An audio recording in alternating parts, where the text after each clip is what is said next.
Então, boa tarde novamente, dia 22 de outubro de 2018, aula de Embriologia Geral para a turma 12A da Biologia.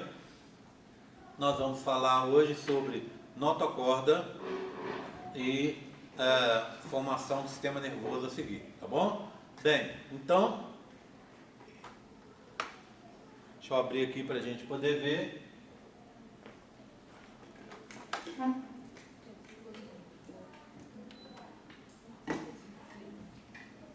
Esperar carregar.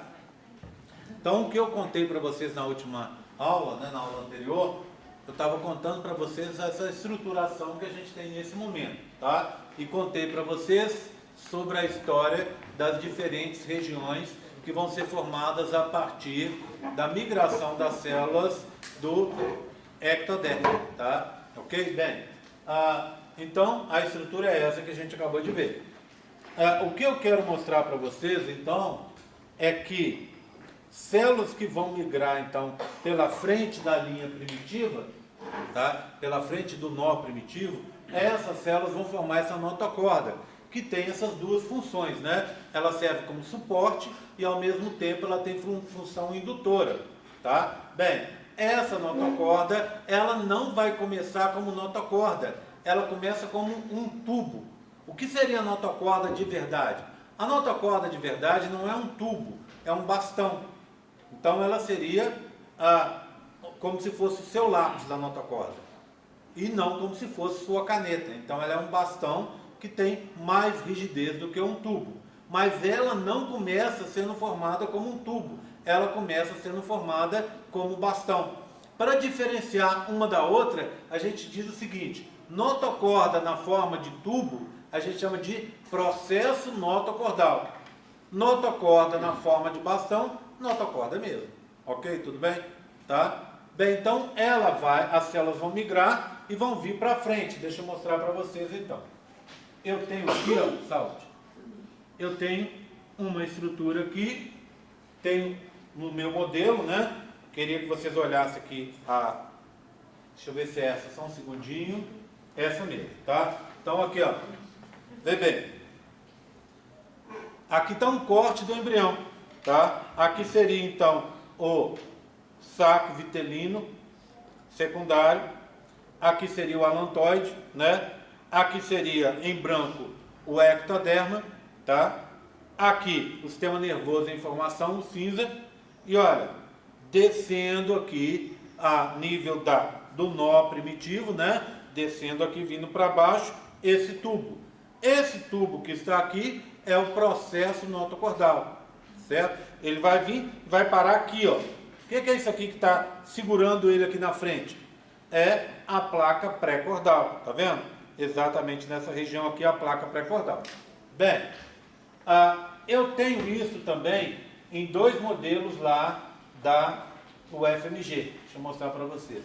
Um está aqui e o outro está aqui. Pronto. Certo? Vê bem, ó. Olha em corte. Somatopleura extraembrionária. Acabei de falar. Celoma extraembrionário. Pedículo embrionário. Aqui, ó. A região do endoderma embrionário, né? Revestimento saco. Endoderma extraembrionário, desculpa. Revestimento saco vitelino secundário, né? Esse aqui é o mesoderma extraembrionário folheto interno. Então eu posso dizer que isso aqui é esplancnopleura extraembrionária. Do mesmo jeito aqui, ó. Esplancnopleura extraembrionária revestindo o saco vitelino. O tecido branco é o ectoderma. Aqui eu tenho o mesoderma. E o endoderma é o laranja, que está começando a entrar aqui, ó. Substituindo o amarelo, que é o hipoblasto. Olha aqui, ó. Nessa região bem aqui na frente, olha, eu tenho branco com amarelo. Não tenho vermelho. O vermelho que está aqui é o mesoderma intraembrionário, tá bom? Aqui eu não tenho. Por quê? Porque aqui é a placa pré-cordal, ou pré-oral. Tá aqui, ó. Então, se na hora da prova eu marcar essa regiãozinha só aqui, ó, essas três bolinhas que estão aqui, tá vendo, ó? Essa região é a placa pré-cordal, que vai delimitar o crescimento da notocorda. Aqui seria o nó primitivo, tá vendo? Em azul. Descendo do azul, vindo para frente, um tecido verde. Esse tecido verde é uma notocorda na forma de tubo. Então, eu chamo isso de processo notocordal para essa região verde que está aqui. Tudo bem? Vou passar para vocês verem. Vocês rodem aí. Gabriel, chegando aí no fundo, passa para cá. Vocês olhem e volta aqui para frente, tá? Para a primeira bancada. Bem, passa-se mais algum tempo e olha o que a gente tem aqui, ó. Olha aqui, ó. De novo, somatopleura extraembrionária, celoma extraembrionário, pedículo embrionário, endoderma extraembrionário, tudo laranja aqui, ó.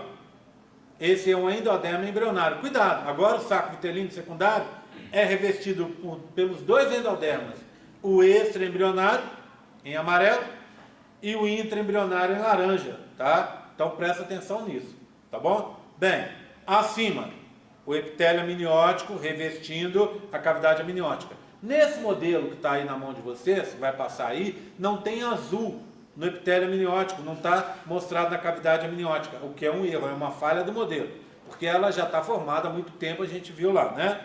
Bem, olha o que eu tenho aqui, o ectoderma em branco, o nó primitivo está em azul. Olha o processo notocordal, ou seja, notocorda em tubo, vindo para frente. Ela vai vir e vai parar aqui, ó. Então, olha aqui, ó, no meio, em vermelho, mesoderma intraembrionário. Bem aqui no meio, ó, mesoderma intraembrionário. Eu tenho aqui e tenho aqui na frente, ó, tá? Só que nessa regiãozinha aqui eu não tenho. Por quê? Eu só tenho aqui branco e laranja, ou seja, esses dois quadradinhos que estão aqui, ó, é a região da placa pré-cordal. Então a notocorda vai chegar até ela e vai parar. Então eu não vou ter mesoderma, o mesoderma não está dentro dela, não atravessa ela, não fica dentro dela, né? Na frente, olha aqui de novo, ó, volta a ter o vermelho. Que vermelho é esse? É a área cardiogênica. Então cuidado, na hora da prova, se eu apontar só essa regiãozinha vermelha que está aqui, ó, essa regiãozinha vermelha que está aqui é a área cardiogênica. Depois dela, eu tenho branco e laranja, aqui ó, branco e laranja. Então, essa regiãozinha branco e laranja, placa pré-cordal, pré-oral. E depois, o vermelho que tem depois, é o mesoderma intraembrionário, tá? Tudo bem, tranquilo? Aqui tem uma outra coisa. Estão vendo aqui, ó, um rabichozinho aqui, uma proliferação do endoderma extraembrionário em direção ao pedículo embrionário, tá vendo, ó? Ele está dobrando aqui para dentro. Essa proliferaçãozinha que aparece aqui, ó, aparece a partir do 17º dia. É o último dos anexos embrionários. Quais são os anexos que a gente aprendeu? A gente aprendeu o âmnio, com 7 dias, falamos sobre ele, do esquizâmnio. Depois nós falamos sobre a formação do saco vitelino, primário e secundário. Começou aí com 11 dias. Depois, com 15 dias, nós falamos sobre a formação do córeo, que eu falei hoje para vocês, e com 17 dias, esse último aqui, ó, a formação do alantoide, tá? Vamos conversar um pouquinho sobre o alantoide antes da gente seguir à frente? Vamos lá. Alantoide. Quem tem alantoide? Muitos seres vivos, tá? Mas vamos pegar, por exemplo, nas aves. As aves são criadas dentro daquele ovo terrestre. Então, elas não têm contato com o meio externo. O embrião da ave, enquanto está se desenvolvendo, não tem contato com o meio externo. Então ele vai precisar de uma estrutura para descarte de reservas de excretas nitrogenadas, tá? Essa região de descarte é o alantoide. Então nas aves ele serve para isso. Além disso, ele vai formar uma membrana que vai funcionar, que vai permitir as trocas gasosas, ou seja, a permitir a captação de oxigênio que entra pelos poros do ovo e chega lá, tá? Chega lá dentro, vai chegar nessa membrana que vem do alantoide, e a liberação de CO2, que é um resíduo metabólico formado pelas reações metabólicas ali do embriãozinho da galinha que está se desenvolvendo, por exemplo. Tá bom? Então, lá nas aves, esse é o papel do alantoide. No nosso caso, a gente tem alantoide? Tem, a gente viu aí. Mas para que serve o alantoide na espécie humana? Para ser trocas gasosas, não funciona. Por quê? Porque as trocas gasosas acontecem na placenta, tudo bem? Para ser estoque, local de estocagem de reservas nitrogenadas, também não faz sentido. Por quê? Porque as reservas nitrogenadas também são eliminadas via placenta. Tá? O que faz esse alantoide, então, na espécie humana? Ele vai formar os vasos definitivos do cordão umbilical. A gente vai aprender depois. Então, o cordão umbilical tem 3 vasos sanguíneos, 2 artérias e uma veia. Da onde que vem essas artérias e essa veia? Vem do alantoide. Tá? Então, se a gente pensar bem, todo o oxigênio, todo o CO2, toda excreta nitrogenada, todo nutriente, tudo isso vai passar por esses vasos. Então, apesar dele ter uma estrutura diferente, ele vai funcionar do mesmo jeito. Ele vai funcionar como um local para trocas, não é? Tudo bem? Tá? Bem, outra coisa, o alantoide na espécie humana, ele vai formar também estruturas do sistema urinário e do sistema genital. O útero, por exemplo, vai vir dele. Tá? Bem, por último, o alantoide vai formar o que a gente chama ligamento suspensório da bexiga. Esse ligamento, ele segura a bexiga presa aqui, ó, no alto. Então, é um ligamento umbilical que prende a bexiga, o alto da bexiga, no umbigo. Ele segura a bexiga na posição dela, tá? Para que ela fique naquele formato dela. Algumas mulheres que têm vários filhos de parto normal ou parto natural podem ter uma coisa que a gente chama de bexiga caída, tá? O que é a bexiga caída e por que ela acontece? Bem, primeiro esclarecer, bexiga caída é para quem tem muitos partos. Eu não estou falando de 2, 3, 4 partos normais, não. A gente está falando, por exemplo, na época mais das suas avós e tal, de pessoas que tinham, ou bisavós, né? Pessoas que tinham 12, 13, 14 filhos ou mais, todos de parto natural, que é o normal sem anestesia, né? Ou então de parto normal. O que acontece com esses partos? Toda vez que o bebê passa, ele força mais ainda a bexiga. E ao passar ali, para sair pelo canal do parto, esse bebê, ele força a bexiga, vem o outro irmãozinho dele no outro par, volta a forçar a bexiga, etc, etc. E esse ligamento, ele pode se romper ou ficar enfraquecido. Quando isso acontece, lembra, a bexiga, a uretra feminina é bem diferente da uretra masculina. A uretra masculina, ela é fina e comprida. Ela passa pelo pênis e depois lá dentro ela vai atravessar a próstata, que é desse tamanho, tá? Então o que acontece? Ela é longa e fina. Na menina é diferente. Ela é curta e mais larga, tá? E isso representa um problema quando o caso da bexiga caída. O que acontece? A menina, quando ela tem bexiga caída, ela, ao estar com a bexiga vazia, essa bexiga pode passar pelo canal da uretra e ficar para fora, sair para fora, tá? E aí é um problemão, tá? Eu tenho uma foto aqui, vamos ver se ela está à mão aqui para mostrar para vocês, dessa bexiga caída. E não é bonito, né? Deixa eu ver se eu acho ela aqui, gente. Só um segundinho. Deixa eu ver se ela vem fácil. Se vem fácil, depois eu procuro. Tá? Bem, aí o que acontece? Quando você vê a bexiga caída, o que vai ficar para fora? Chega a sair, claro que nos casos mais graves, chega a sair para fora a grande parte da bexiga. E essa bexiga, então, a parte que vai ficar para fora é a parte de dentro da bexiga. Não está aqui, não. Deixa eu ver se está aqui. Deixa eu tentar achar aqui mais fácil, quer ver? Embriologia, figuras, textos, modelos, filmes, Imagens figuras. para aulas. Oi? Imagens para aulas. Pode ser. Não.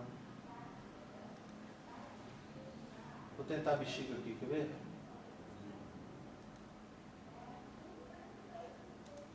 Aí. Essa é uma. Aqui, acho que é essa aqui, gente. Tá vendo? O que é isso aqui? Aqui no fundo seria a vagina, né? A vagina seria por baixo. Aqui é o canal da uretra. Então essa bexiga está para fora. Tá vendo? Isso é um caso que não é comum, é um caso bem mais grave, bem menos comum. Não começa assim, tá? Isso que eu quero dizer. Isso é uma evolução de um quadro que vai ficando cada vez pior. O que você está vendo aqui, ó? Essa parte é a parte de dentro da bexiga, porque a bexiga é um saquinho, esse saquinho fica vazio, aí a parte de dentro vai para fora, sai para fora pelo canal da uretra e fica exposta assim. Bem, óbvio, isso aí é um problema enorme para contaminações, é uma complicação enorme. A menina, o que ela vai ter que fazer? Pegar mesmo o dedinho e empurrar essa bexiga para dentro, tá? Próxima vez, e procurar não ficar com a bexiga vazia, porque quando a bexiga está cheia, ela não vai sair. Então ela não pode nunca estar totalmente vazia, porque se ela fica vazia, ela pode vir para fora assim. É simples de resolver. O médico faz, né? Usa, por exemplo, laparoscopia, fura um buraquinho aqui, fura um outro buraquinho aqui pertinho do umbigo, pega esse ligamento, puxa esse ligamento, sutura esse ligamento, dá uma ajeitada nele e acaba o problema.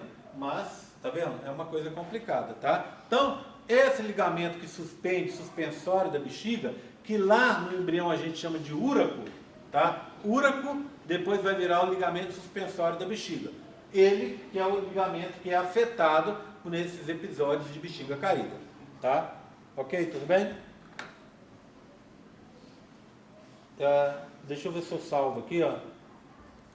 E salvo na área de trabalho, para evitar mais sofrimento esse semestre, porque toda vez eu fico atrás dessa figura. Enquanto eu não lembrar que eu tenho que colocar essa figura dentro da própria aula, eu sempre fico perdido com ela. Bem, tranquilo.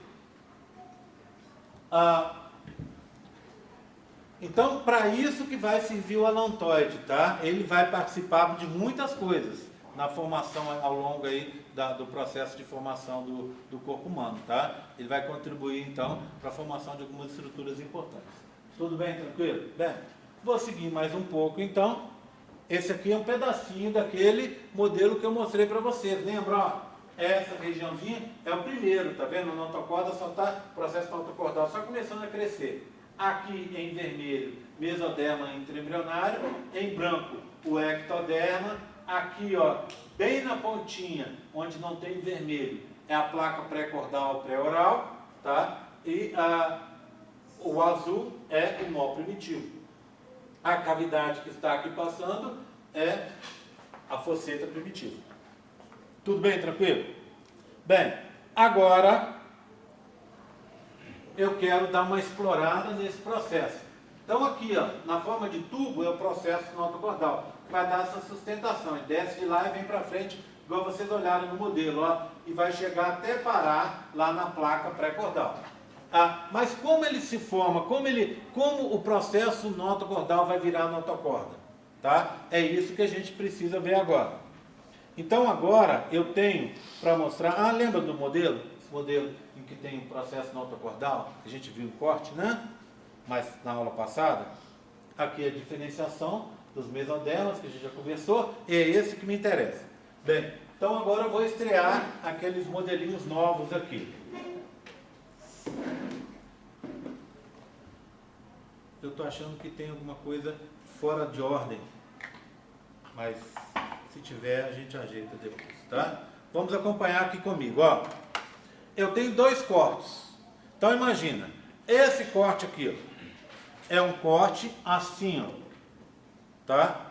É um corte transversal, certo? Então é um corte assim, tudo bem? O outro corte é um corte longitudinal, é um corte assim, tudo bem? Então corte transversal, corte longitudinal. Eu vou olhar os dois ao mesmo tempo, para a gente entender uma posição e outra. Então esses carinhas aqui são cortes longitudinais, tá vendo? Ó? Corte longitudinal, corte longitudinal. E esses carinhas aqui esse também é longitudinal, ó. Esses aqui são longitudinais e esses 4 aqui são transversais. Então, vê bem, eu estou na seguinte estrutura, vamos começar com transversal? Olha, aqui em cima seria a região do âmino, aqui embaixo o saco vitelino, né? Então, no momento aqui. O que eu tenho? Um tubo, tá vendo? Esse tubo que está aqui é o processo notochordal.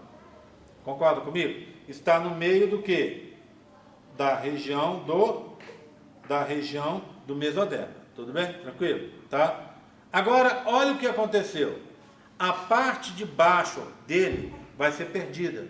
Então, o que você vai perder aqui? Você vai perder o tecido de baixo, o menino pintou errado, tá vendo? O tecido laranja de baixo, tá? E depois vai perder o tecido vermelho que está aqui. Certo? Então, você vai perder o laranja, que aqui está pintado errado de vermelho, e o vermelho, que aqui está pintado errado de laranja. Tá vendo? Então, esses dois tecidos exatamente embaixo do tubo, essa região aqui, ó, tá vendo? Onde eu estou passando o dedo aqui, ó, vai ser perdida, tá? Então, vai abrir esse buraco que está aqui, ó. Resultado. Então, agora você tinha um tubo, agora, em seguida, você vai ter um tubo aberto embaixo, tá? Aí, passa mais um pouco, você começa a ter um processo de reptilização, ou seja, a parte de baixo vai começar a se fechar e o tubo também. O tubo, ao invés dele, ele perdeu aqui, né? Imagina aqui, ó, a parte de baixo dele perdeu, tá vendo? Quando passar para cá e o processo voltar, o processo notochordal virar notocorda, o que aconteceu? A parte de baixo que estaria aqui, que você viu no outro modelo, essa parte aqui, ó, foi refeita, tá? Olha lá, foi refeita. Então, o que você refez?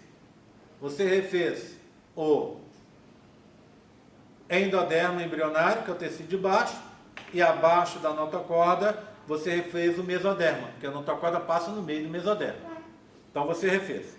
A notocorda, que antes era um tubo, virou um bastão. Tá vendo? Ela vai virar um bastãozinho. Então, deixa de ser processo notocordal para virar um bastão, que é a notocorda. Então, esses dois aqui. Eu vou pedir, vou levar esses modelos de volta e vou pedir para ser pintados, tá? Repintados aí, na próxima aula, vocês já vão poder olhar e ele já vai estar pintado certinho, tá bom? Certo? Bem, aqui também eu já, quando eu fui mostrar mais cedo, eu já vi problemas aqui. Então, vamos lá, ó. O que você tem? Olha aqui, ó. Esse aqui já mostrei. Então, olha, vem pelo sulco, pelo nó primitivo e vem para frente. É o que? Um tubo, tá vendo? Que vai parar na região da placa pré-oral. Aqui ela não mostrou a placa, tá vendo? Ó? Faltou mostrar a região da placa, que não está mostrada aqui. Ó. Pedi para ela repintar aqui para mim. Então tá o tubo. O que aconteceu? Embaixo dele eu tinha laranja, que é o que? Endoderma embrionário. E acima do laranja eu tenho vermelho, que está aqui bem clarinho, aqui tá, ele está presente aqui, mas está um pouco difícil de ver. Eu tenho vermelho também. O que está acontecendo? Exatamente embaixo do tubo, as células estão morrendo, tá vendo? O laranja está morrendo e o vermelho vai morrer também. Vai abrir então um espaço, que eu vou ver aqui, ó. Repara bem, ó. Olha o que aconteceu. Você agora tem um espaço totalmente aberto, ó. No início, perdeu a parte de baixo, tá vendo? Então, perdeu o quê? O endoderma e o mesoderma, tá vendo? E o tubo está com a parte, o tubo ainda está intacto. Mas daqui a pouco a parte de baixo do tubo também perde. Viu? Abriu um espaço. Que espaço é esse? Bem, primeiro, que esse espaço está comunicando o quê? A parte de cima com a parte de baixo. A parte de baixo, o saco vitelino. A parte de cima, o âmino. Então, esse espaço, esse buraco, está comunicando a parte de cima com a parte de baixo. Esse espaço, esse canal, a gente chama de canal neuroentérico, tá? Canal neuroentérico. O que seria esse tal de canal neuroentérico? Deixa eu anotar aqui. Canal neuroentérico. Ele é provisório, tá? Ou seja, ele não vai durar para sempre, tá? Provisório. É formado durante a diferenciação de processo notoacordal em notoacorda.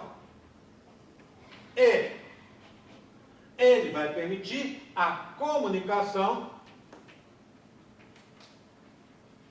entre o âmnio e o saco vitelino secundário. Tudo bem? Então, como é que chama esse canal? Aqui, canal neuroentérico, tá vendo? Se eu olho de cima, eu conseguiria ver a cavidade de baixo. Se eu olho de baixo, eu consigo ver a cavidade de cima. Então, esse é o canal neuroentérico, tá? Então, ele está comunicando aqui. O que aconteceu? Por que ele é provisório? Vamos dar uma olhada. Tá? Tudo bem? Vamos olhar agora então. Então, ó, comecei assim, né? Eu tinha essa estrutura completa, um tubo. Começou a morrer o endoderma, é o laranja, e o mesoderma, que é o vermelho. Passamos para essa estrutura aqui, ó. Olha, morreu endoderma e mesoderma. E ficou a parte de baixo do tubo. Aí a parte de baixo do tubo desapareceu. Comunicou a parte de cima com a parte de baixo, ou seja, o âmnio com o saco vitelino. Esse é o canal neuroentérico, tudo bem? Agora, a gente vai voltar a refazer a história. Olha o que está acontecendo aqui agora, ó. Começa a refazer. O que eu estou refazendo aqui e aqui? Eu estou refazendo o quê? O endoderma, o laranja, o mesoderma, o vermelho, e o verde, que é o processo notoacordal. Só que agora, ele não está com a cavidade. Ele deixa de ser tubo e passa a ser bastão. Aqui, e olha ele completo aqui em cima. Tá vendo? Então, ele veio fechando e aqui ele fechou todo. Olha aqui, ó. É um bastão. Tá? Por que eu não estou vendo como bastão? Porque eu estou vendo ele em corte. Tá? Então, ele é um bastão, uma estrutura assim, ó. Reparem comigo. Ele antes era uma estrutura... Vou pegar aqui, os três, tá? Ele era uma estrutura assim, em L, né? A gente viu no outro modelo, olha, com um buraco aqui, que sai aqui embaixo. O que é isso aqui? Um tubo em L, não é? Aí, a parte de baixo do tubo abriu, ó. Tá certo? Olha, ficou aberto de fora a fora, um tubo rasgado embaixo. Tá? E se eu olhar aqui por cima, eu conseguiria ver o buraco que está aqui embaixo, já que os tecidos aqui de baixo morreram. Tá? E depois virou o quê? Um bastão. Esse bastão, olha, não tem buraco. Então é a notocorda. Então notocorda sem o buraco, tá? É notocorda. Notocorda com buraco, processo notocordal. Tá? Ok? Tudo bem? Tranquilo? Tá? Bem, então é isso que a gente vê aqui, ó. Olha o canal neuroentérico que eu contei para vocês. Aqui, ó. Permitindo os dois contato uma região com a de baixo. Tá? Bem, agora vou sair daqui e para a gente encerrar, eu queria que vocês prestassem muita atenção, até anotassem. Tá? Por que isso é importante? Porque toda vez que existem alguns erros muito grandes que são feitos dentro da embriologia. Algumas coisas são ensinadas erradas ao longo do tempo aí. Por exemplo, chamar o gameta feminino de óvulo. O óvulo é o gameta feminino depois da fecundação, não é? Tá? Grávida menstruar. Não existe isso. Vocês já aprenderam. Não tem como ter menstruação, porque na menstruação o endométrio vai embora e junto iria o bebê. Tá? E outro erro comum que se fala.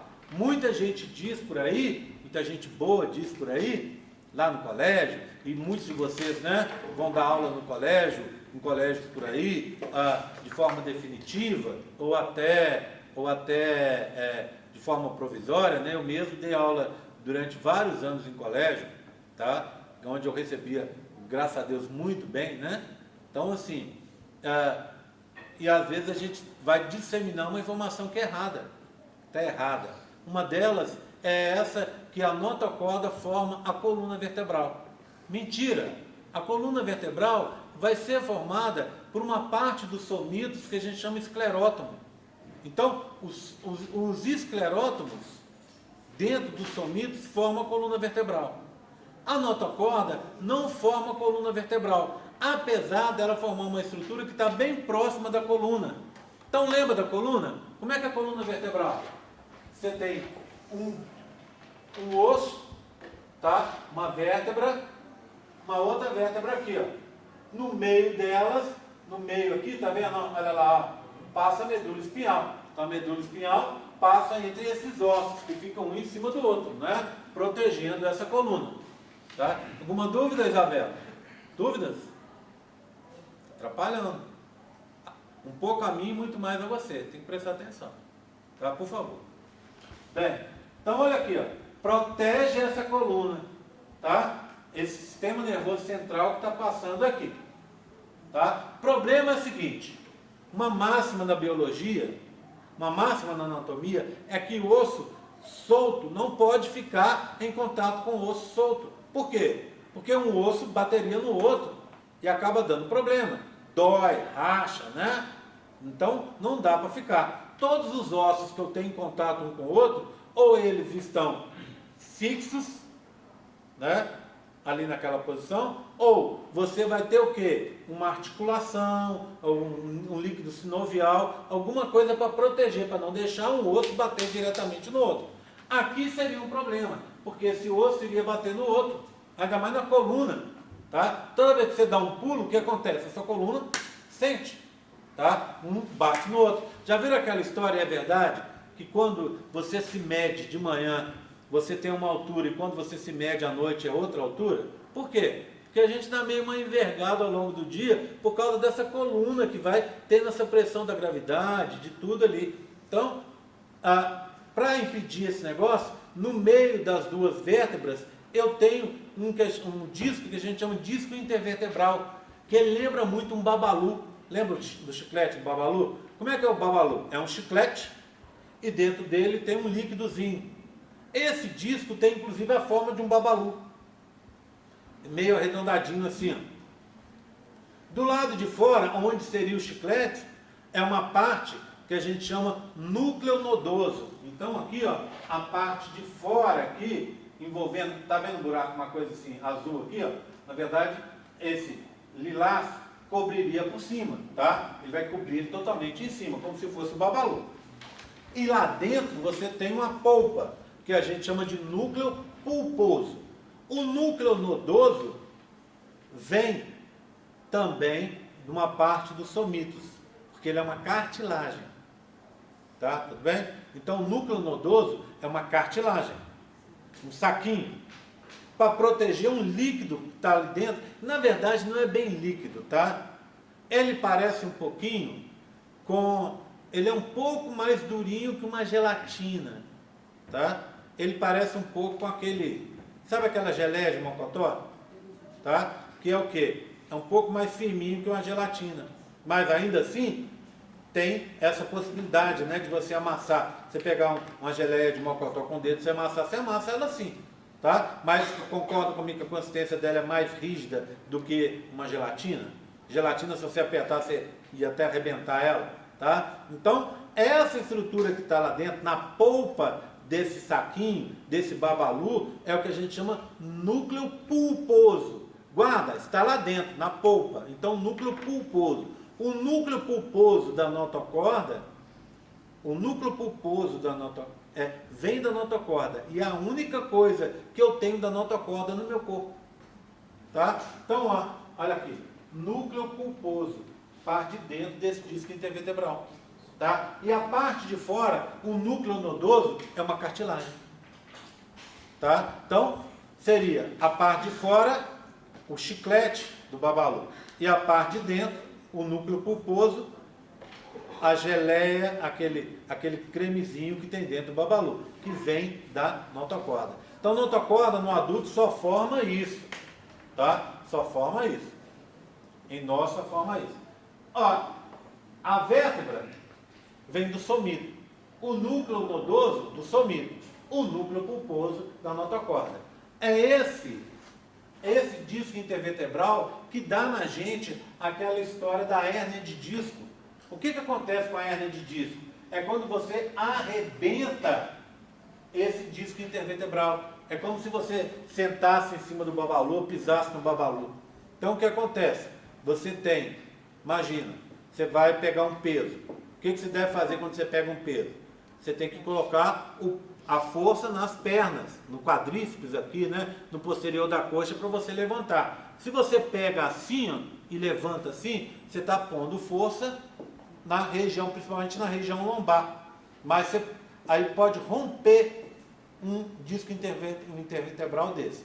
Aqui é mais provável, mas você pode romper na região torácica e até aqui na região cervical. Quem tem uma hérnia de disco sabe o tanto que dói. É uma dor horrorosa. Uma dor horrorosa, tá? Que chega a ser tão forte a dor que em alguns casos a pessoa tem formigamento, tem até dormência do membro por causa da dor que dá disso aqui. Bem, o que aconteceu? Você rompeu. Quando você rompe, o núcleo pulposo sai para fora.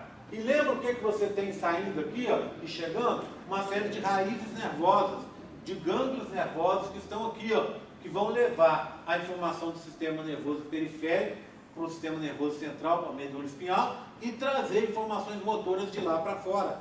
Então, quando você vaza isso aqui, ó, o núcleo pulposo espreme a raiz. E a própria estrutura que está aqui, fragmentos de osso, que aí o osso passa a bater nele, no outro osso também, e essa parte do núcleo nodoso também, espreme isso e dá uma dor horrorosa. O que você faz no casos mais graves? Bem, casos menos graves, a pessoa que tem esse tipo de dor, ela deve fazer muito exercício para fortalecer as costas e fortalecer o abdômen. Por quê?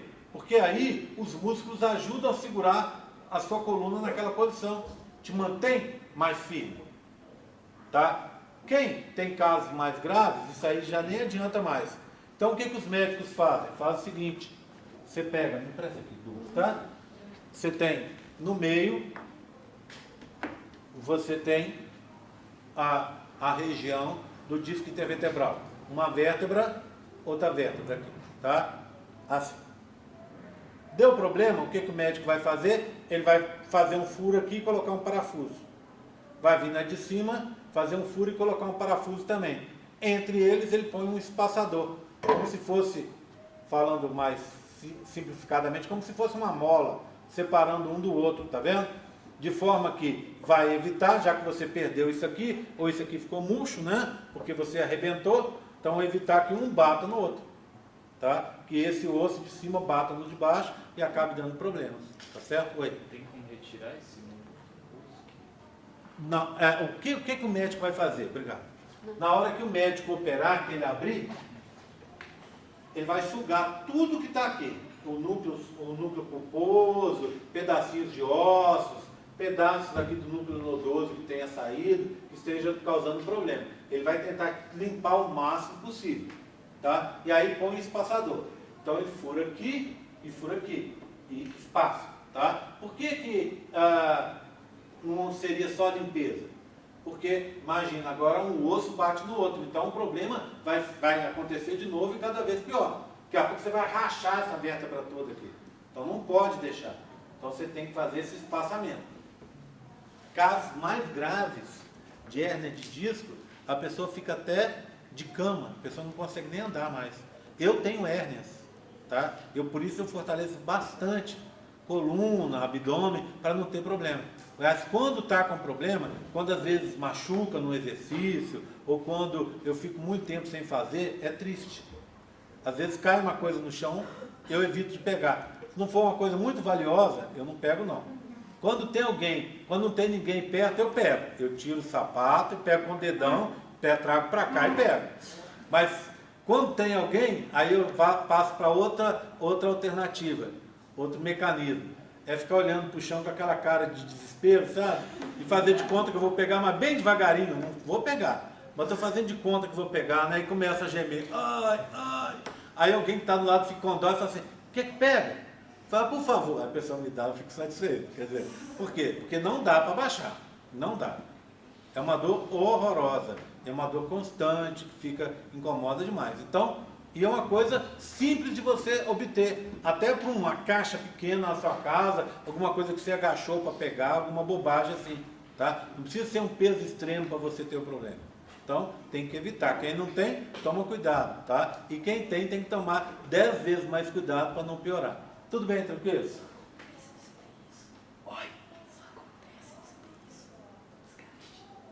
Como assim? Desgaste, sim. Não, você pode ter vários problemas. Você pensa bem, mano, esse nervo aqui, vamos dizer, que é um nervo que está inervando a sua perna, o seu pé, por exemplo, está inervando o seu pé. Quando você está injuriando ele ali, você pode ter vários problemas. Você pode sentir dor no pé, onde não tem nada a ver. Você pode sentir formigamento no pé. Você pode sentir, ou pode não sentir mais nada do pé. Seu pé pode ficar dormente. Então, às vezes, coisas assim que acontecem que a gente não imagina. Eu, por exemplo, pra você ter uma ideia, não foi por causa disso, mas eu tive um tombo de moto há muitos anos atrás e o meu pé direito é dormente, eternamente. Já falei que quando eu morrer, sara. Então, ele é eternamente, já foi mais dormente, mas ainda assim é dormente. É como se eu mexesse no meu pé e sentisse que o tempo todo eu estou de meia no pé, porque ele é dormente. Por causa que eu bati a moto, eu fiquei com o tornozelo preso e tem uma terminação nervosa ali que foi machucada com o tombo. Então, assim, pode acontecer assim, mas pode acontecer aqui em cima. Você ter um problema aqui em cima que acaba afetando um local até distante do organismo. Tudo bem? Alguma dúvida mais? Tranquilo? Tranquilo? Vamos passar para a próxima coisa então? Tá? Então, nós falamos aqui sobre formação da notocorda. O que vocês precisam saber? 1. Quem forma e como se forma a notocorda. 2. Como a notocorda vira de processo notocordal para a notocorda propriamente dita. 3. Quais são os papéis da notocorda? Indutor e suporte, né? 4. O que a notocorda forma e, principalmente, o que a notocorda não forma. Tudo bem? Tranquilo? Tá? Vamos passar, então, para a próxima coisa? Vou tirar aqui. Vou passar para outra apresentação, tá?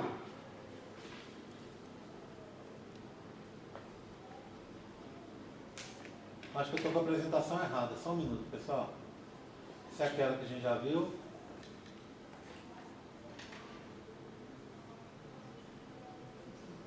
Deixa eu só ver se tem alguma coisa no final. Tem nada. Tem a apresentação errada mesmo.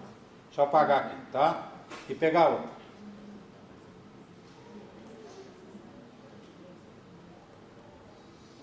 Teses.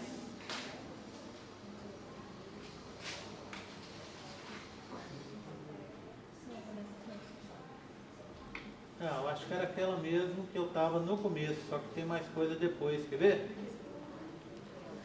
Foi a primeira que eu apaguei.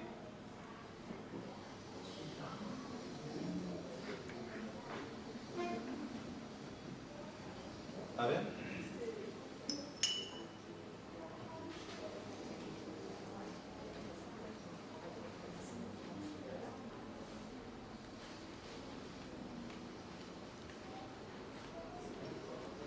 Vamos falar sobre o sistema nervoso?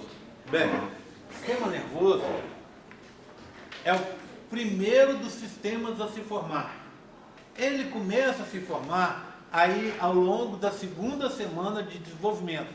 Junto com ele, e um dia, 2 dias depois, vai formar um sistema circulatório, tá? Mas o primeiro de todos a se formar é o sistema nervoso. A formação dele já fica bem visível com 16 dias, tá? Já tem regiões específicas dele facilmente visíveis. O sistema circulatório começa em torno aí dos 16 dias também, tá? 16, 17 dias. Bem, e engraçado que o sistema nervoso é o primeiro a se formar e o último a terminar a sua formação. A gente antes tinha uma visão que o sistema nervoso terminava a sua formação aí na infância, tá? Quando você tinha o quê? O término da formação das sinapses. Lembra do que são sinapses? Sinapses interligam aquela região que interliga um neurônio com o outro. Tá? Então, a formação das sinapses, elas aconteceriam, aí, segundo as pessoas, até os 8 anos de idade. Tá? E você teria a formação do sistema nervoso e ela iria no máximo até 8 anos. Hoje se sabe que não, que o sistema nervoso ele vai se remodelando ao longo da vida, ele tem uma plasticidade. E essa plasticidade é super importante porque tem a ver com um dos papéis importantes do sistema nervoso, que é o controle, principalmente das funções nobres do nosso organismo. Quais seriam elas? Lembrança, memória, não é isso? Cognição ou aprendizagem, não é? A inteligência, tudo isso está dentro desse tal desse sistema nervoso. O sistema nervoso, então, é o que faz nós diferentes, né, de outros organismos que nós temos aí. Tá? Então, o que se sabe hoje? Que esses ganhos, esses acréscimos, essas novidades que vão acontecendo com o sistema nervoso, elas vão acontecendo ao longo da vida.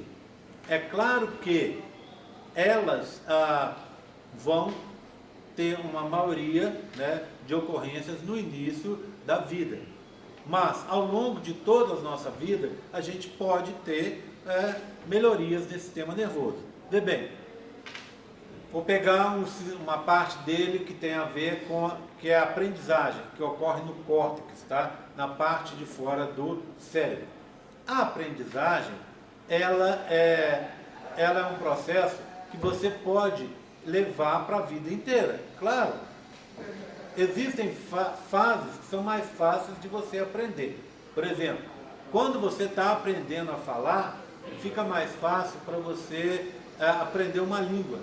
Porque quando você, ali no início da infância, você está aprendendo uma língua, se você tiver contato com outras línguas, você aprende a falar. Fecha a porta para mim, por favor, Gabriel.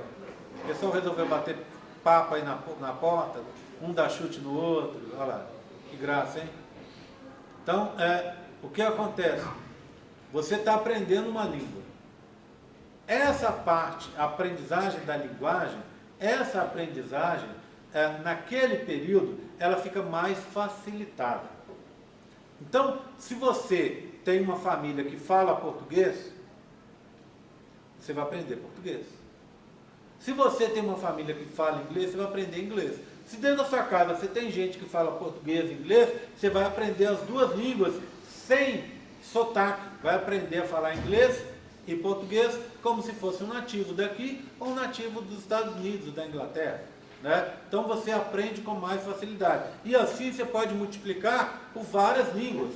Então se você tem na sua família, lá naquele momento, ali tem gente falando português, inglês, francês, italiano, espanhol, seja lá o que for mais, a criança aprende isso tudo. Tá? Ele vai aprender a falar assim. Vocês já viram algumas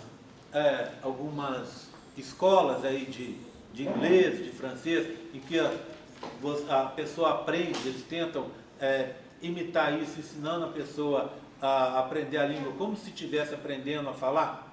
Então, por quê? Porque funciona desse jeito e funciona muito bem. Mas é claro que, por exemplo, se eu hoje quiser aprender a falar russo, eu posso entrar numa escola, tá? Quero falar mandarim. Posso entrar numa escola e aprender a falar mandarim. Vou ter mais dificuldade. Muito provavelmente, todo mundo que saiba, que seja nativo da China lá, que fale mandarim, ele vai me ouvir falando e vai ver que eu não vou ser, claramente não vou ser um chinês. Tá? Mas eu vou conseguir me comunicar. Por quê? Porque aprendizado ocorre ao longo da vida. A gente aprender coisas é ao longo da vida, senão eu estaria desempregado e vocês não estariam na faculdade, né? Porque aprender é ao longo da vida. Então, aquela visão inicial que se tinha do sistema nervoso como uma coisa que se formava no início da infância e que consolidava aí talvez a sua formação ao longo da adolescência e ponto final, as pessoas começaram a estudar e descobriram que aquilo não é bem assim, que aquilo é totalmente uma balela. Tinha aquela história na época dos testes de QI, que hoje são muito pouco utilizados. Por quê? Porque o teste de QI, pelo menos como ele era utilizado na época, era um teste que media conhecimento. É quanto você guardava de informação sobre um assunto, sobre outro, sobre outro. Hoje em dia isso faz pouco sentido. Quem é mais inteligente é aquele que utiliza melhor as informações que ele tem ao longo da vida. Então, se você tem menos informações que uma outra pessoa, mas você usa melhor essas informações, você está melhor que essa pessoa, você é mais inteligente. Então, a aprendizagem se dá ao longo da vida. Você vai aprendendo ao longo da vida. E o bacana da aprendizagem e de se tornar inteligente é que a aprendizagem, ela é sempre cumulativa. Então, toda vez que você é curioso o suficiente, quer aprender alguma coisa, você aprende aquilo que te leva a uma outra coisa. Por exemplo, quem, por exemplo, fala 2, 3 línguas estrangeiras, vamos supor, de origem latina. Vamos supor que você fale espanhol, português você fala, espanhol, português e italiano. Quer aprender francês? É muito mais fácil. Porque há uma conexão entre as coisas. Mesmo quem fala inglês vai aprender francês, você vê que muita coisa, porque ao longo do desenvolvimento da língua francesa e da língua inglesa, você teve contato entre os povos, palavras de uma língua foram para outra, termos de outra língua vieram para cá, então fica mais fácil aprender. A aprendizagem é assim. Então toda vez que você aprende uma coisa, e isso a gente vê claramente quando a gente está na faculdade, quando eu entrei, por exemplo, na UFMG, para mim era uma confusão. Eu não conseguia ligar as coisas. Eu aprendi embriologia e histologia. Aprendi a fisiologia e genética. Aprendi um monte de coisa. Aquilo, para mim, no início estava separado. Mas depois, na minha cabeça, as coisas começaram a se juntar uma coisa com a outra, com a outra, com a outra, e começou a fazer sentido. E isso, óbvio, a gente vai fazendo ao longo da nossa vida inteira. Todas as informações a gente vai tendo, vai aprendendo e vai se desenvolvendo. Inteligência hoje, você ganha inteligência nas mais diversas formas. Você ganha cognição, aprendizagem nas mais diversas formas. Você fica melhor, mais inteligente com os mais diversos estímulos. E não só aquele tradicional de estudar, de ler um livro, de jogar xadrez, mas você pode, por exemplo, se tornar mais inteligente jogando videogame, dançando, fazendo um jiu-jitsu, sei lá, qualquer coisa que normalmente você fala assim, poxa, mas o que dançar vai me tornar mais inteligente? Poxa, é extremamente difícil dançar. Vai numa festa para você ver, principalmente festa que tem a dança de salão assim, né? Festa do seu pai, né? Festa do seu tio, festa da sua avó, em que os casais estão dançando lá, é super engraçado. Você olha, tem 15 casais na pista, aí você presta atenção no ritmo da música, e você olha os casais, você vai ver que dos 15, não tem nenhum no ritmo, cada um no ritmo totalmente diferente. Por quê? Porque dançar é difícil, é muito complicado, tá? Então, envolve fazer movimentos certos na hora certa, ainda mais acompanhado de outra pessoa. Outra coisa, jogar videogame. Você fala, mas isso aí você está ficando mais burro jogando videogame. É claro que você não pode viver jogando videogame só. Mas, o que acontece? Jogar videogame é extremamente difícil. Você tem que fazer alguns comandos naquela hora certa para você conseguir passar de fase, para você conseguir obter alguns objetivos, etc. Que é extremamente difícil. Extremamente difícil. Vai tentar jogar videogame sem estar prestando atenção. E, por outro lado, te consome tanta atenção que às vezes você perde até as coisas do resto do mundo aí, que estão rolando, a pessoa está falando com você não está vendo, porque o grau de atenção ali é extremamente elevado. Não é? Então, envolve sim ganho de inteligência. Tá? Agora, então tudo isso é um conjunto que ajuda você a ir aprendendo. E vai aprendendo as coisas, vai se desenvolvendo mais, vai se tornando mais inteligente, vai se tornando uma coisa puxa a outra, né? Uma curiosidade puxa a outra e você vai se desenvolvendo. Agora, segredos para nessa situação que você está aqui. O que você consegue fazer para aumentar seus resultados dentro da universidade? Bem, vamos falar algumas coisas aqui. Vamos colocar os pingos nos is. Não existe uma outra forma. Não vá se enganando que você... eu sou um aluno que fico satisfeito em ser um aluno médio e no final o que vai resolver é quando eu sair daqui. Muita gente fala isso, eu lembro que na minha época falava, até hoje se fala, tudo que você aprende na universidade, quando você sai, você joga tudo no lixo e vai aprender mercado de trabalho, lá no mercado de trabalho. Mentira. O que você aprendeu aqui, você vai levar para frente. Tá? Principalmente no começo. O que você tem para te sustentar nesse começo é o que você tem aqui. Para frente, com base nesse começo, você vai criar mais coisas. Você vai aprender mais. Mas, se não adianta nada. Era mais fácil. Você passou no vestibular, eu te dou o diploma, você não precisa nem vir aqui e vai trabalhar. Não é assim que funciona. Você tem que ter um conhecimento. E esse conhecimento que você tem aqui é um conhecimento que vai ser pesado e avaliado ao longo da sua vida, principalmente no começo da sua vida profissional. Na hora que você estiver terminando. Na hora que você estiver terminando, eu quero fazer um mestrado. Para o mestrado, você vai ter que fazer uma prova que vai demonstrar o conhecimento que você teve aqui. Eu não quero isso, eu quero dar aula numa escola. Vou dar aula na escola, cadê o conhecimento que você não teve aqui? Tá? Vai chegar lá na frente, vai ficar, e não acha que é fácil não. Porque a pessoa vem aqui, está sentada na condição de aluno, e eu aqui na condição de professor, tudo muito fácil. Muito fácil a gente resolver os problemas dos outros, né? Fica sentado, a aula do GER podia ser assim, assado, etc. Ou daquele outro professor podia ser assim, assado. Muito fácil, tá? Mas a gente não sabe. Na hora que você cair lá no meio das feras lá, aí que você vai ver o que é difícil. Né? Eu tenho uma aluna que ela trabalhou comigo há alguns anos, ela era cheia de teorias assim. Aí um dia ela foi fazer um estágio num colégio aí público, ela voltou apavorada. Ela virou para mim e falou assim, meu Deus, eu preparei um negócio com tanto carinho, com tanto amor, cheguei lá na frente para falar e tal, para eles nem me olharam. Teve gente que ficou brincando, virando de costas, até virar de costas para mim, eu tinha aluno virado. Quer dizer, não é brinquedo, não é fácil. Tá? Não é fácil. Então, assim, o conhecimento que você tem aqui é que vai te abrir as portas no futuro e esse conhecimento, pelas regras que a gente tem hoje, e eu não considero essas regras ruins, teve época que eu até considerava a história das notas. Teve época que eu achava assim, esse negócio de nota é tudo bobagem. A gente dá uma nota conforme o empenho do aluno. Mas o empenho tem que ser refletido em prova, que é o tradicional, não existe nada melhor do que isso. Não adianta eu chegar e falar assim, eu vou dar uma nota de 70 pontos, 80 pontos para essa turma aqui. Eu sei que tem gente aqui que 80 para ele é pouco. E eu sei que tem gente aqui que 80 é muito.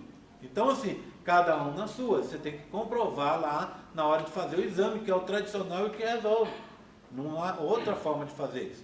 Bem, então, essa nota que você tem, hoje em dia e por muito tempo, acredito, vai continuar sendo balizamento para você conseguir coisas ou não.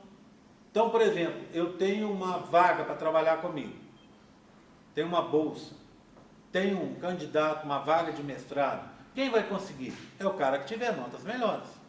Então, o currículo, o CR, quando a gente faz aqui para selecionar os alunos para trabalhar comigo, o CR conta demais. Então, é o CR que faz a diferença. Eu até falo com os alunos, no meu caso, para mim, o seu CR, para mim, tanto faz. Eu tenho alunos que têm CR baixo e que são excelentes, e já tive alunos com CR alto que são péssimos para trabalhar para mim. Então, assim, no final das contas, no frigir dos ovos lá, o que interessa é o interesse do aluno. Mas para o aluno ser selecionado, vale o CR. Para o aluno conseguir uma bolsa, Ciências Sem Fronteiras, sei lá o que mais, conseguir um mestrado, um doutorado, é o CR que conta, com certeza. Então você tem que melhorar isso aqui. Como é que você melhora? Já falei isso hoje. Nada substitui o estudo. Ponto final. Não tem como passar um curso de biologia inteiro sem estudar. Não vai dar certo. Tá? Tem gente que vai levando a barriga. faz uma disciplina aí 3, 4, 5, 6 vezes, faz outra, não sei o que, tranca curso e vai. Aí quando vê, acontece assim, ó, daqui a pouco entra para dentro da sala, um cara que estudou com você vai te dar aula. Acontece? Não acontece? Né? O cara veio, enquanto você ficou enrolando, o cara terminou, fez o mestrado, eu mesmo. Eu estava fazendo o mestrado, terminando meu mestrado, e eu tinha colega meu, não chegou a ser meu aluno, de graduação. Então eu estava terminando o mestrado e ele estava ainda na graduação, ele estava enrolado na graduação ainda, colega meu de turma. E aí o que acontece? Não aconteceu comigo, mas aconteceu, por exemplo, com a minha mulher. Ela foi dar aula como professora, substituta, e para quem que ela deu aula? Para muitos alunos, que alguns períodos antes estavam na sala com ela. Eram alunos assistindo aula com ela. Então, assim, está ficando para trás. O que você faz? Eu sei que nem sempre a gente consegue, mas tem que procurar estar sempre com a matéria em dia. Esse é o principal ponto. E outra coisa, botar na sua cabeça que a matéria é importante. Você vai falar, o que eu vejo de importante na matéria X aqui? Não serve para nada para a minha vida. Mas o que acontece? Você serve porque você precisa de nota. Você precisa ser aprovado. Então o que você precisa fazer? Mostrar para a sua cabeça que a matéria é importante. Como é que você mostra para a sua cabeça que a matéria é importante? A gente só guarda as coisas que a gente precisa. A gente tem dezenas, centenas, milhares de informações todo dia. Você guarda tudo? Não guarda. Quer ver? Se eu te perguntar, qual a roupa que você está vestido no sábado? Muita gente não vai se lembrar. Eu mesmo não me lembro. Tá? Não me lembro. Por quê? Porque não é uma coisa importante. Se você falar, o que você fez no sábado? Eu vou te contar alguma coisa legal que eu fiz no sábado. Tá? Por exemplo, dei prova de manhã. Tá? Então, o que acontece? Eu lembro de um acontecimento marcante no sábado, mas provavelmente várias coisas aconteceram no sábado que eu não lembro. Então, por que alguns acontecimentos a gente guarda e outros não? Muitas vezes porque a gente repete esses acontecimentos. Então, para você aprender uma coisa, você tem que repetir aquilo na sua cabeça, mesmo que a coisa não seja, à primeira vista, pelo menos dentro da sua cabeça, uma coisa importante. Você entra e aprende cálculo. Você fala, gente, para que eu vou precisar de cálculo na minha vida? Não consigo ver. Não consigo ver a importância disso. Repetindo, fazendo exercícios, etc., aquilo vai ficar guardado na sua cabeça. Do mesmo jeito, aprendendo embriologia. Repete. Vá para casa e assiste o vídeo. Quando você assiste o vídeo, você está de novo vendo embriologia. Está mostrando para a sua cabeça que aquilo é importante. Agora depois eu vou fazer um resumo ali. Vou olhar o meu resumo. Pronto. Você está reforçando aquilo. E você tem janelas. A gente diz que tem aí, quando você, depois de ter essa aula aqui minha, você tem 72 horas para você rever isso aqui. Para mostrar para a sua cabeça que isso é importante. Senão você fala assim, tudo bem, essa é a primeira aula para a prova 3. Quando vai ser a prova 3? Sei lá, novembro afora. Aí o que acontece? Você só vai ver a prova, você só vai estudar a matéria 2 dias antes da prova. Quando você entrar para ver de novo sistema nervoso, ou notocorda, que eu estou falando hoje, ou diferenciação do mesodermo, aquilo você já não lembra mais. Por quê? Porque tem muito tempo que você viu, então você tem que rever ao longo do tempo para ficar mais fácil para você. É para tudo isso. Tudo tem que ser feito dessa forma. Senão você não guarda. Aí o cara chega para mim na prova e fala assim, poxa, Gé, eu matei a aula ontem, a sua prova hoje, virei a noite sem dormir para estudar. O que aconteceu? Cheguei na hora da prova, não lembrava as coisas. As palavras sumiam na minha cabeça, eu fiquei muito nervoso. Eu vou falar com você. Claro que o nervo tem um componente, sim. Nervosismo tem um componente. Mas não é só ele. Você fez várias coisas erradas. Você estudou em cima da hora, sem ter revisto a matéria antes. Você não dormiu. Para aprender, tem que dormir. Você só aprende dormindo. Não tem como você começar a não dormir para ficar estudando, etc., e achar que isso vai dar resultado. Não vai. Tem que comer direito. Quando você não dorme direito, não come direito, fica impossível você aprender alguma coisa. E isso vem num somatório que acaba resultando num resultado ruim. E muitas vezes a gente o quê? A gente entra no semestre, quando chega nesse ponto do semestre, as matérias já estão nos atropelando, não é isso? Eu vejo muito com o pessoal da medicina. Eu estava falando outro dia com uma turma da medicina, falando com eles, falando, gente, não pode ser assim. Você tem prova do GR amanhã, hoje você vai matar a aula. Supor, você mata a aula de fisiologia para estudar para a prova do GR. Aí você perdeu a matéria da fisiologia. Aí quando chegar na fisiologia, aí você tem que primeiro correr atrás dessa matéria que você perdeu, para pôr ela em dia, e mesmo assim não é a mesma coisa, porque o professor pode dar uma explicação diferente, uma explicação que nem está lá no livro, ele pode te dar a explicação, você perdeu aquele momento. Se está gravado, ajuda, mas se não está gravado, como é que você fica? Está vendo? Uma coisa atropela a outra, e aí você larga de fazer uma coisa para fazer a outra, para apagar um incêndio aqui, aí você apaga esse incêndio, tem que apagar o incêndio que está lá, que tem que apagar outro incêndio lá na frente, e daqui a pouco está todo mundo estressado. Você está querendo morrer, você não está dando conta. Está ficando aí, não consegue dormir direito, fica super insatisfeito, porque todo mundo tem um potencial.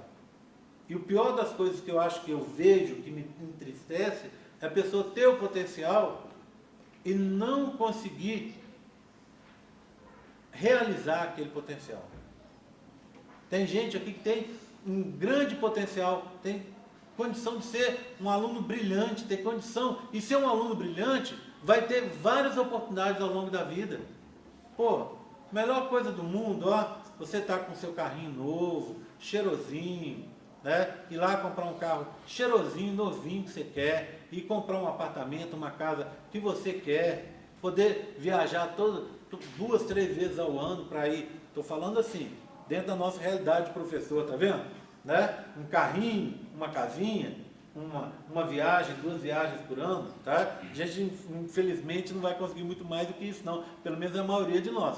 Mas já é uma vida tranquila. Dá para tomar a cervejinha que você quer, dá para tomar sua cervejinha artesanal se você quiser, dá para você tomar o seu vinho que você gosta, se você quiser, tá? Isso é legal. O ruim é estar aí com seus 30, 40 anos, 50 anos e não ter condição de fazer essas coisas. Tá? Por quê? Aí você fala, pô, mas agora eu batalho tanto, mas não consigo as coisas. Por quê? Porque às vezes as oportunidades que você tinha aí para trás, você perdeu. Tinham boas oportunidades, mas quem ganhou é aquele cara que você sabe, que é um imbecil, que não tem metade da sua capacidade, e que botava a bunda para estudar lá, vinha para a aula fazer um monte de perguntas sem nada a ver, mas na hora que saiu o resultado dele era melhor do que o seu resultado, ele teve as melhores oportunidades e você, com todo esse talento que você tem, você ficou chupando o dedo. Tá vendo? Ninguém quer isso, né? Ninguém quer isso. Então, assim, a gente está fazendo, vocês estão fazendo aqui, pensando por quê? A coisa daqui a 5, 10 anos, talvez, tá? Mas, para você ter coisas daqui a 5 anos, que período vocês estão? Varia, né? Mas o quê? Normalmente é o quê? Terceiro, né? Você teria o quê? Para frente aí mais quantos anos aí? 3 anos e meio, 4 anos. Quer dizer, então 5 anos. Né? 5 anos. Resultado, você está pensando em começar a conseguir as coisas daqui a 5 anos. Mas você só vai conseguir coisas daqui a 5 anos investindo hoje. Não tem como. Isso depende de vocês. E o bacana, sabe o que é? É sempre uma chance de recomeçar. Esse período já está tudo ferrado? Tudo bem. Tá? Leva, faz o melhor possível. Vai para as férias, descansa bastante, curte a mãe, curte o pai, curte a família, né? Curte a namorado, ou arruma um namorado, uma namorada, ou arruma vários namorados, várias namoradas, sei lá, aproveita. Descansa bastante e volta, tentando se planejar para conseguir ter um resultado melhor no período que vem, para começar de novo, para começar, não precisa essa história como muita gente faz, a pessoa vai fazendo errado, eu vejo isso sempre. Alunos meus, inclusive, já fizeram isso. Vai errado, aí depois faz Enem de novo, entra de novo no mesmo curso para melhorar o CR. Aí daqui a pouco o CR virou uma bosta de novo, porque ele não mudou a cabeça dele. Ele fala assim, eu tirei 60 em embriologia, eu podia ter tirado 80, eu tenho certeza que eu podia ter tirado 80. O aluno chega para mim e fala, olha, eu estou dando, tem um grupo de amigos meus que a gente estuda junto, eu ensino a embriologia para todo mundo, chega na hora da prova não me deu bem. Quer dizer, tem que ver o que está acontecendo para você tirar aquilo que é justo para você. E aí com todas as matérias, porque boas oportunidades existem hoje, muito mais oportunidades do que existia na minha época, quando eu formei em biologia. Isso é verdade. Mas as oportunidades excelentes, aquelas que todo mundo quer, é só para quem realmente faz por onde. Tá? Você não vai chegar, eu quero fazer um mestrado em tal lugar. Para fazer um mestrado em tal lugar, difícil. Tá? Aí eu quero fazer um doutorado na USP. Não é para qualquer um. É mais difícil você conseguir. Por quê? Porque tem poucas vagas e às vezes o curso lá é muito bom. Ou quero fazer um doutorado fora do Brasil. Pronto. É difícil também. Porque não é para qualquer um. Você tem que ter um investimento. Dá para fazer? Claro que dá. É uma preparação que começa hoje e vai terminar daqui a 5 anos. Na hora que você se formar com um bom CR, na hora que você tiver um bom mestrado, na hora que você tiver com um doutorado excelente encaminhado, aí as coisas vão fazer diferença, para você. Você vai conseguir ter tudo aquilo que você almeja. E a gente tem que almejar as coisas, senão fica só no dia a dia, fica chato, né? Você fala assim, eu fui mal nessa matéria, nessa prova, o mundo acabou para mim. Não, seu objetivo não é essa prova. O seu objetivo é uma nota final nessa matéria melhor. Mesmo que você não consiga uma nota excelente nessa matéria, você tem que pensar no semestre inteiro. Você tem um CR X e quer que esse CR aumente esse semestre. Ou que pelo menos mantenha o CR bom que você tem. Você tem que pensar assim. Tem que pensar médio e longo prazo, senão fica muito ruim. Tá? Então assim, nada substitui a necessidade de estudar. Tem que estudar. Em tudo tem que estudar. Até para a sua cabeça as coisas fazerem sentido e conseguirem ser guardadas melhor para você. Tá? E aí, investir em ter carinho e atenção para fazer as coisas o melhor possível, para conseguir boas notas. Porque isso, no final das contas, é o que conta. É o que conta. Né? Eu vejo, às vezes, assim, você está dando aula, a pessoa está desinteressada, você está dando aula, a pessoa está fazendo coisa de outra matéria, está tudo errado. Tudo errado. Eu, antes, ficava muito chateado com isso.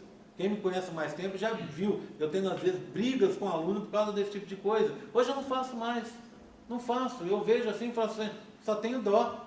Quando começa a dar certo, que nem eu brinquei hoje com a Amanda, né? Eu brinquei com a Amanda, ó, toma cuidado que suas notas esse semestre você vai acabar se vendo livre de mim. Quer dizer, estou falando que, né, alguma coisa ela anda fazendo diferente esse semestre.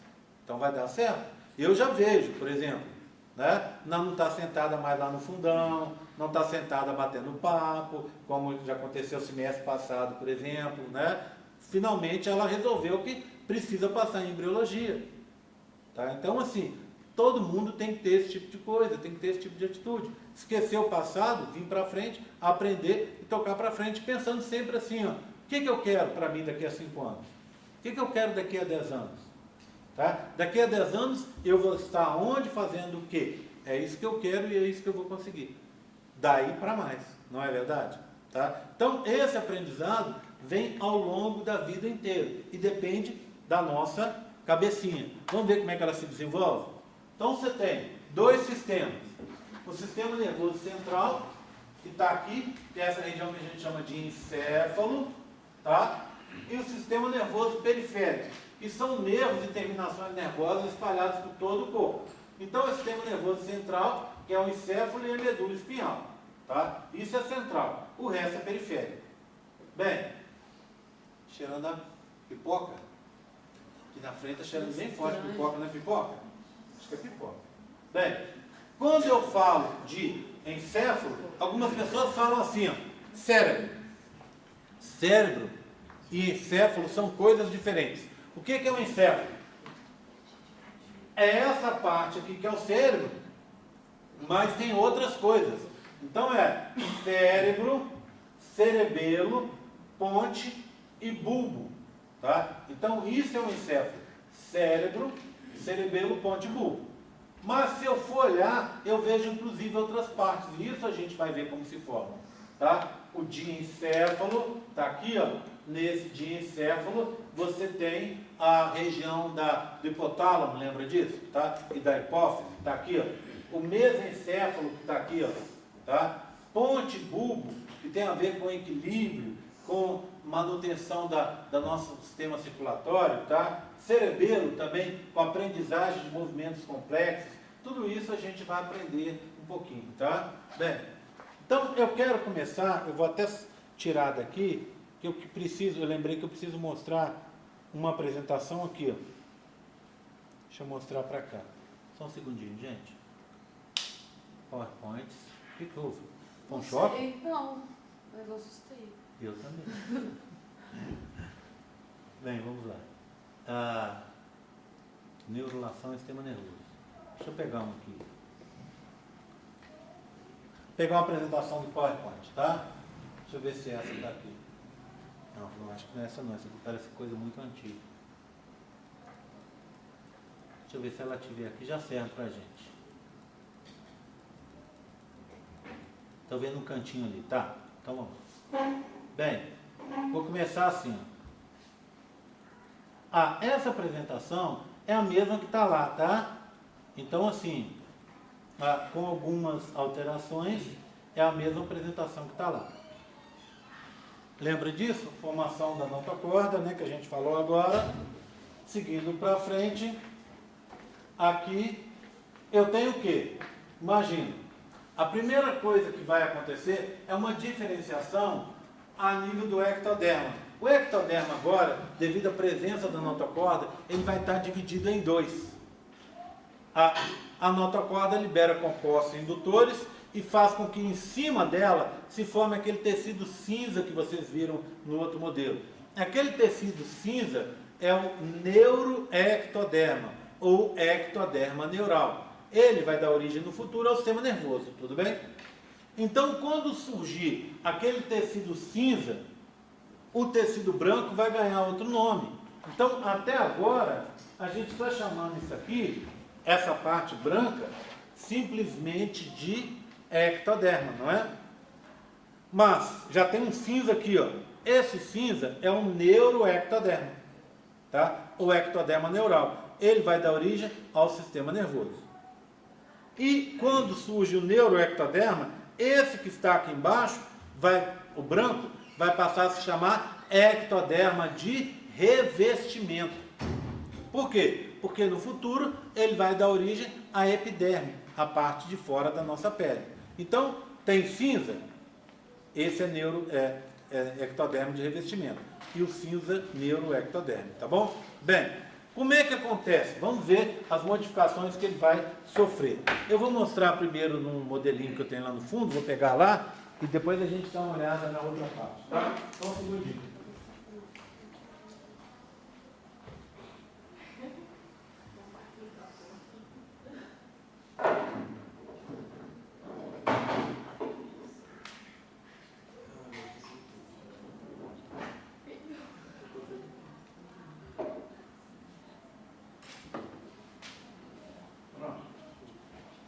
Bem, vocês vão ver que nesse modelo aqui, a gente tem uma fatia do embrião nesse momento, tá?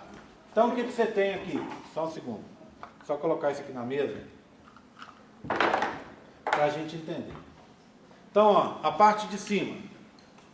No início era ectoderme, é o branco, né? No meio, mesoderme. Embaixo, eu tenho o endoderme, o laranja, substituindo o amarelo, que é o hipoblasto, não é? E passando, atravessando aqui, eu tenho a notocorda, tá vendo? No meio do mesoderme, tudo bem? O que vai acontecer? A notocorda libera compostos indutores e vai ter uma mudança. Olha aqui, ó.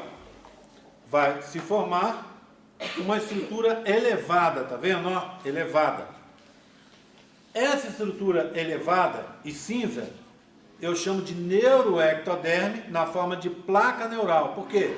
Porque é uma placa alta, olha aqui, ó, tá vendo? Placa neural. Na confluência entre os dois, tá vendo? Entre o ectoderme e o neuroectoderme, eu tenho esse tecido verde, olha aqui, ó. Tá vendo? Aqui. Esse tecido verde a gente chama de prega neural. Enquanto o neuroectoderme, aqui na forma de placa neural, vai dar origem ao sistema nervoso central, ou seja, encéfalo e medula, as pregas vão dar origem, entre outras coisas, ao sistema nervoso periférico. Tudo bem? Tranquilo? Bem, o que vai acontecer então? Algumas modificações. A primeira delas está aqui, ó. Olha lá, ó. Daqui a pouco, o neuroectoderme começa a se dobrar, tá vendo? Formando um sulco. Como é que eu chamo isso aqui? Fácil. Sulco neural, tá? Sulco neural. Pronto. Tá? É sulco com UL, tá? Sulco é outra coisa. Não é verdade? Tá? Pronto. Sulco neural. Aqui.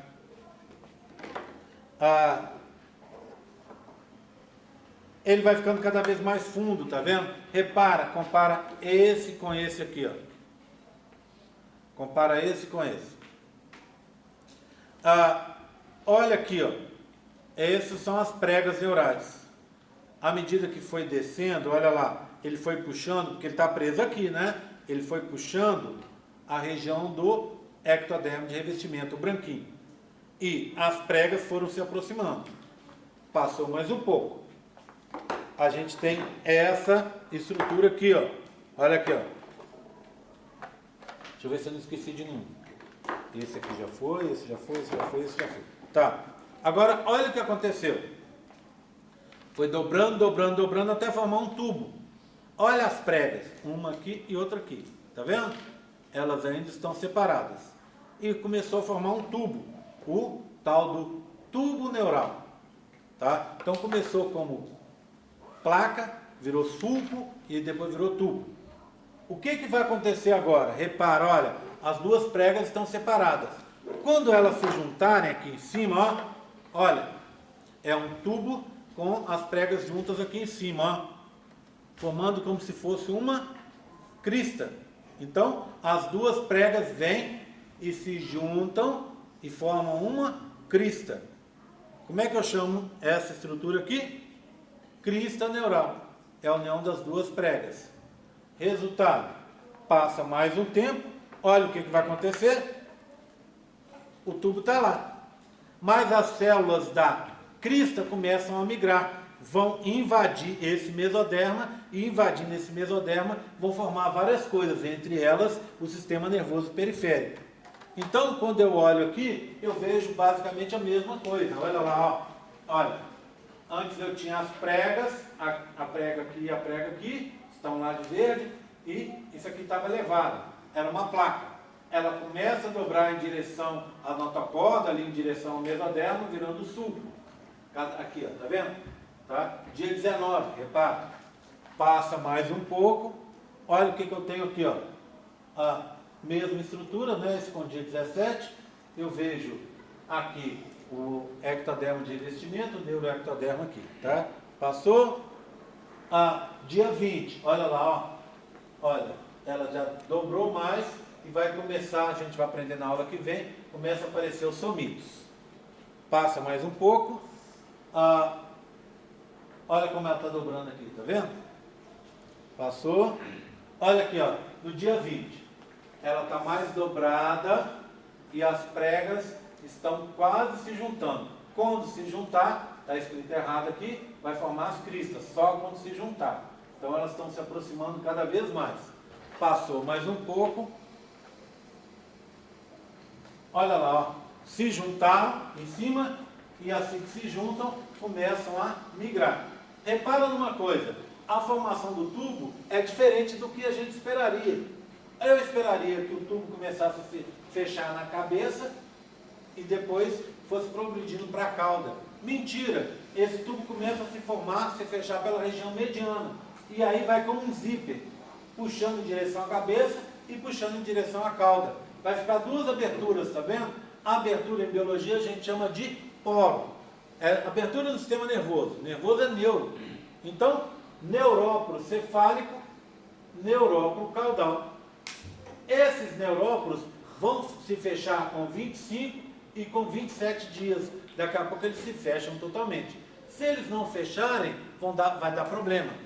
Por exemplo, se o neuróculo, essa finalzinho do tubo não se fechar aqui na região cefálica, dá anencefalia. A criança não desenvolve o sistema nervoso. Tá? Tudo bem?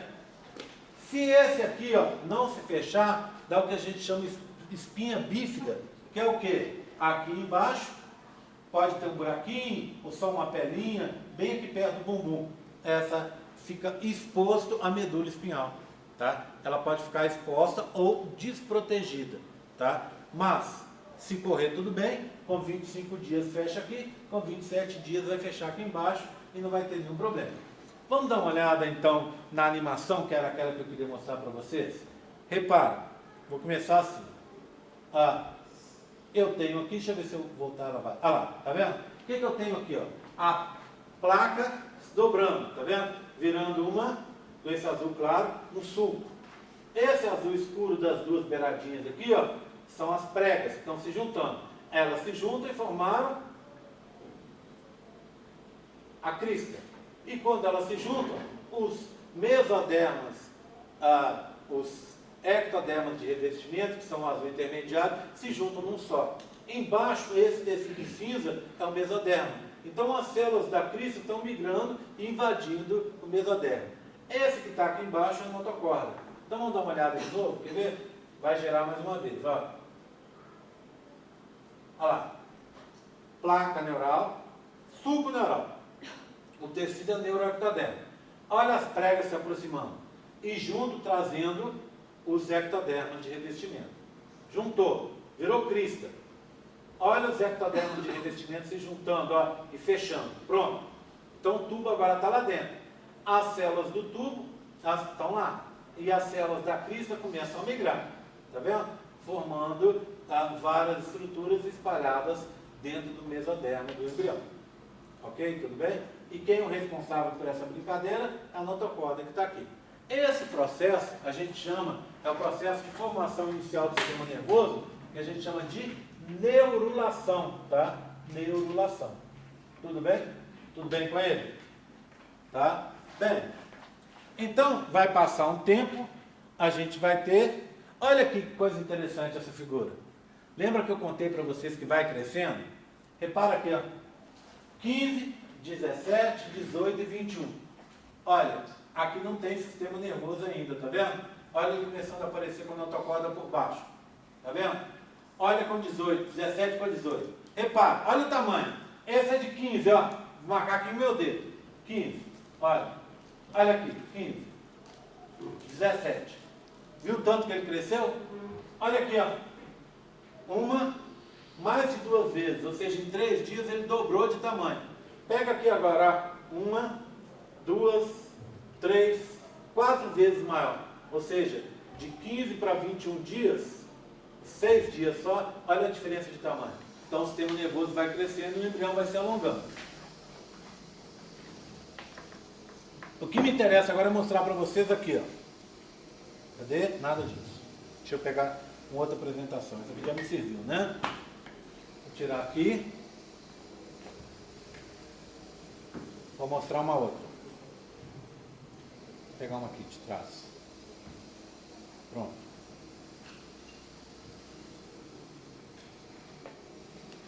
Bem, então formou o tubo, né? Olha aqui, ó. O tubo está formado aqui. Então, vê bem. Repara, a gente vai aprender isso depois, mas aqui o embrião já está dobrado, tá vendo? Ó, já está no formato cilíndrico dele. Ele tem abertura, ó, o neuróculo anterior cefálico e a outra abertura aqui, o neuróculo posterior caudal. Lá dentro é um tubo. Essas bolinhas que estão aqui são somitos, matéria da aula que vem. Se eu cortar esse embrião de fora a fora, cortar aqui, ó, de fora a fora, eu vou ver o quê? Que esse tubo é menor aqui e aqui ele vai se ampliar. Então, mais ou menos daqui para cá é a parte do tubo que vai dar origem à medula espinhal. O que me interessa é essa parte aqui, ó, tá? Onde ele está mais amplo e tem um buraco aqui na frente. Então, se eu pegar esse tubo nesse momento, ele está assim, ó. Olha aqui, ó. Olha. Imagina, aqui está reto, tá? Ali está dobrado. Mas aqui ficou mais... Eu pedi fazer reto para simplificar. Olha, tem uma abertura aqui na frente, ele está ampliado, a parte que não está ampliada está aqui, ó, de verde escuro. Então, essa parte aqui seria essa parte de cá, que seria a medula espinhal. Essa parte mais ampla aqui é o que vai dar origem ao encéfalo, e nós vamos ver aqui. Então, começa assim, tá? Uma parte ampliada só. O que acontece depois? Passa um tempo e essa parte vai estar dividida em 3 regiões. Olha, o encéfalo anterior, o encéfalo médio e o encéfalo posterior. A gente usa essa denominação aqui, ó. Olha aqui, ó. Prosencéfalo azul, mesencéfalo vermelho, rombencéfalo laranja. Pro é antes, encéfalo anterior. Meso é meio, encéfalo do meio, vermelho. E rombencéfalo é esse encéfalo posterior aqui, que ele tem uma forma mais gordinha, mais rombuda. Tá aqui, ó, rombencéfalo. Eu não mostrei no primeiro, vou pegar ele de volta para a gente ver. Reparar, olha, é um tubo, tá vendo? Ó? Que vem aqui, amplia aqui dentro e segue para cá. Do mesmo jeito, aqui é um tubo, ó, olha aqui, ó, com uma abertura aqui na frente, que ainda não se fechou, e que está subdividido em 3 áreas diferentes. E que vai continuar, o tubo continua aqui com a medula espinhal. Passa um tempo, repara o que começa a acontecer. A região do mesencéfalo continua como estava, mas a região do prosencéfalo e do rombencéfalo começa a se diferenciar, tá vendo? Ó, elas começam a ficar um pouco diferentes. Passa um tempo e eu vejo isso aqui, ó. Olha aqui, ó. O prosencéfalo, que é uma das vesículas primárias, deixa eu só explicar isso. Essas 3, prosencéfalo, mesencéfalo e rombencéfalo, são as primeiras vesículas que surgiram. Por isso, vesículas primárias, tá? O que aconteceu? O prosencéfalo se dividiu em 2 vesículas secundárias. Quais seriam elas? Telencéfalo